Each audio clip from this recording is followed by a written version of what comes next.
बिहार का विधानसभा चुनाव अब बेहद दिलचस्प होता जा रहा है। अब तक 61 उम्मीदवारों ने अपने नाम वापस लिए हैं। इस बीच बड़ी खबर यह भी है कि तारापुर से मुकेश सहनी की पार्टी को ये बड़ा झटका लगा है। तारापुर से सकलदेव बिंद जो वीआईपी के कैंडिडेट थे, उन्होंने अपना नाम वापस ले लिया। सकलदेव बिंद नाम वापसी के बाद बीजेपी में शामिल हो गए हैं। सम्राट चौधरी के समर्थन में उन्होंने नाम वापस लिया है। हमारे साथ ज्यादा अपडेट के साथ सहयोगी अंशु जुड़े हुए हैं।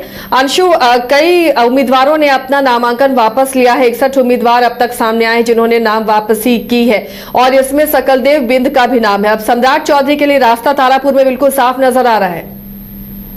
बिल्कुल, देखिए, वीआईपी पार्टी से सकलदेव बिंद ने अपना नामांकन सबसे पहले दाखिल किया था और दाखिल करने के बाद जो है लगातार क्षेत्र में घूम रहे थे। लेकिन जब महागठबंधन में सीट का बंटवारा हुआ तो यह देखने को मिला, जो वीआईपी पार्टी की तरफ से उन्हें पूरी तरह से आश्वस्त किया गया, तो उनके अनुसार कहना है जो हमें आश्वस्त किया गया था। लेकिन जब सीटों का बंटवारा हुआ तो आरजेडी के कोटे में वो सीट चली गई और उसके बाद जो है सकलदेव बिंद जो है काफी असमंजस में थे। वो सोचते थे कि भाई हमने तो यहाँ से नामांकन भी दाखिल कर दिया, हमने तो अपने नेता को बता दिया था, लेकिन अरुण साह को वहां से आरजेडी ने कैंडिडेट बताया था, बनाया।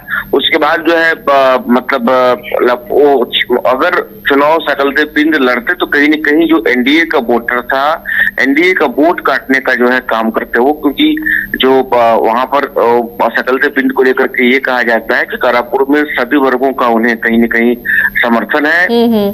सभी वर्गों की वो चाहते हैं। काफी लंबे समय से क्षेत्र में प्रयासरत थे, लोगों से मिल रहे थे, लोगों से जाकर के संपर्क कर रहे थे। ऐसे में कहीं न कहीं अगर वोट मतलब एडजस्ट होता तो वो एनडीए का वोट होता। इसको लेकर लगातार प्रयास जारी था। कई जगह से फोन आ रहे थे, कई बातें हुई।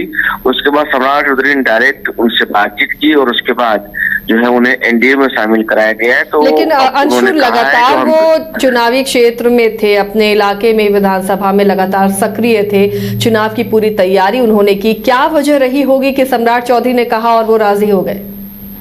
वजह ये थी जैसे कि वो चाह रहे थे जो महागठबंधन से चुनाव लड़ने के लिए लगातार वीआईपी पार्टी में सक्रिय थे। उन्हें आश्वस्त किया गया था जो आपको यहाँ से लड़ाया जाएगा। वो पूरी तरह क्षेत्र में एक्टिव थे, सक्रिय थे। लेकिन जब टिकट देने की बारी आई तो वो आरजेडी कोटे में चली गई। तेजस्वी ने वो सीट पर अपना दावा ठोका, वहां से अरुण साह को उतारा। तो सकलदेव बिंद से जो हमारी बातचीत हुई, उनका ये कहना था अगर हम लड़ते हैं निर्दलीय चुनाव तो आरजेडी यहाँ से निकल जाएगी। आरजेडी ने महागठबंधन ने हमें टिकट नहीं दिया, इसलिए हम यहाँ पर जीतने नहीं देंगे। हम समर्थन करेंगे सम्राट चौधरी को। सम्राट चौधरी से उनकी बातचीत भी हुई। कुछ हो सकता है अंदर खाने कुछ ऐसी भी चर्चा है, जो कुछ बातों हुई, कुछ आश्वासन भी दिया गया उन्हें जो आपको आने वाले समय में हम इस पद पर देंगे, ये देंगे, या कुछ बातें हुई होंगी। और उसके बाद उन्होंने बीजेपी को पूरी तरह समर्थन दिया है। बीजेपी में कल उन्होंने सम्राट चौधरी के सामने पार्टी ज्वाइन कर ली, बीजेपी के मेंबर हो गए हैं और उनका कहना है जो अब सम्राट चौधरी को यहाँ से जिताना है। देखिए, सकलदेव बिंद लगातार हम बार बार कह रहे हैं जो वहां पर काफी सक्रिय थे, लंबे समय से काम कर रहे थे और वो पूरी तरह से आश्वस्त है जो हम महागठबंधन से लड़ेंगे, वीआईपी पार्टी से लड़ेंगे। लेकिन उनका कहना है जो पार्टी ने उनके साथ छल किया है, महागठबंधन ने छल किया है, अरुण साह को टिकट दे करके बहुत बड़ी गलती की है, इसीलिए हम यहाँ पर आरजेडी को हराएंगे, आरजेडी यहाँ नहीं जीतेगी, हमारा समर्थन बीजेपी को रहेगा। जी चलिए, शुक्रिया अंशु इस तमाम जानकारी के लिए।